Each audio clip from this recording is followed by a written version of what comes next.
ఆయన చెప్తాడు. స్టోరీ అంతా ఏంటంటే ఫైనల్గా ఇటు బయ్యారంలో ఉక్కు ఫ్యాక్టరీ పెట్టడానికి నిరాకరించడానికి కారణం బయలుదిల్లా నుంచి గనక ఇటు ఐరన్ ఓర్ ఇస్తే అదానికి నష్టం.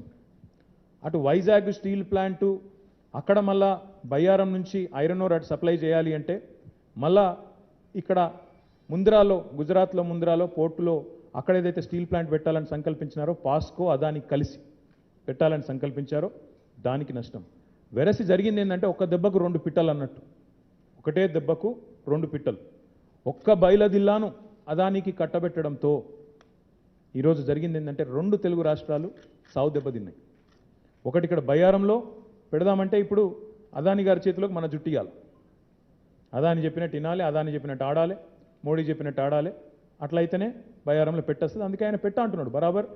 మన ముఖ్యమైన ఆయన పేరేంది, కేంద్ర మంత్రి Kishan Reddy, it is not feasible, Bayyaram is not feasible ఓపెన్గా స్టేట్మెంట్ ఇచ్చిండు. ఎందుకు ఫీజిబుల్ కాదంటే అదానికి ఇచ్చినాక ఇంకా ఫీజిబుల్ ఎట్లయితుంది కాదు కదా.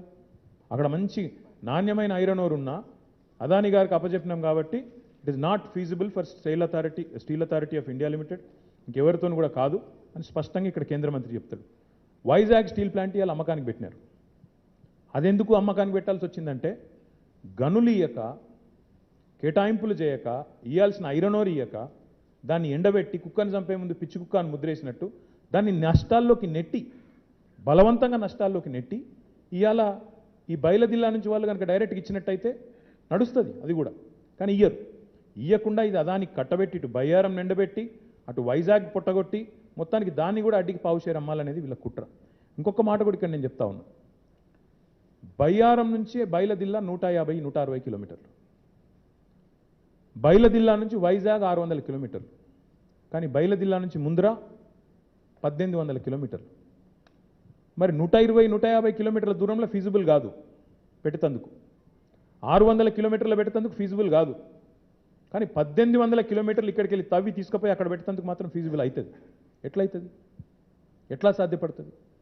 దయచేసి రెండు రాష్ట్రాల తెలుగు ప్రజలు, ఇక్కడ ఉండే అజ్ఞాన బీజేపీ నాయకులు అర్థం చేసుకోకపోవచ్చు, అర్థం చేసుకున్నా అదాని కోసం నోరు మూసుకోవచ్చు. ఎందుకంటే వీళ్ళు అజ్ఞాని, ఆయన అదాని, గ్యారంటీ డెడ్లీ కాంబినేషన్ అది. కాబట్టి వీళ్ళు అర్థం చేసుకున్నా చేసుకోకపోయినా తెలుగు ప్రజలు అర్థం చేసుకోవాలి.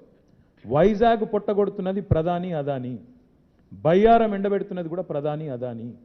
ఇక్కడ ఉండే అజ్ఞానికి ఆ అదానికి ఉండే సంబంధం మాకు అవసరం లేదు. కానీ ప్రధాని అదాని కలిసి తెలుగు రాష్ట్రాల సంపద కొల్లగొడుతున్న మాట వాస్తవం. ఇది నిర్దిష్టంగా ఆధారాలతో సహా నేను ఆరోపణ చేస్తా ఉన్నా. నేను చెప్పిన మాట తప్పైతే దమ్ముంటే పరువు నష్టం దావా వేయండి నా మీద. నేను చెప్పిన మాట తప్పైతే, నేను చెప్పింది అవాస్తవం అయితే, ఎందుకు బయ్యారంలో ఉక్కు కర్మాగారం పెట్టడం లేదు, ఎందుకు మీరు వైజాగ్ను చంపే ప్రయత్నం చేస్తున్నారు అని ఇవాళ నేను చెప్తున్న మాటలు తప్పైతే, నేను మాట్లాడింది తప్పనే రుజువు చేసే శక్తి మీకు ఉంటే మీరు కోర్టు ద్వారా అవసరమైతే ఎదుర్కోండి. నేను చెప్పేది తప్పైతే నిర్దిష్టంగా నేను ఈరోజు ఆరోపణ చేస్తూ ఉన్నా. 150 కిలోమీటర్లలో ఫీజిబుల్ కాని ప్లాంటు బయలుదిల్లా నుంచి, 600 కిలోమీటర్లలో ఉండే Vizag steel plant, running steel ప్లాంట్కి కూడా మీరు ఇయ్యలేని ఐరన్ ఓర్ ఇయ్యలేని స్టీల్ ప్లాంట్, ఫీజిబిలిటీ లేని పరిస్థితి 1800 కిలోమీటర్లే అవతల ఎట్లా వస్తున్నది? దయచేసి తెలుగు ప్రజలు అర్థం చేసుకోవాలని నేను కోరుతా ఉన్నా.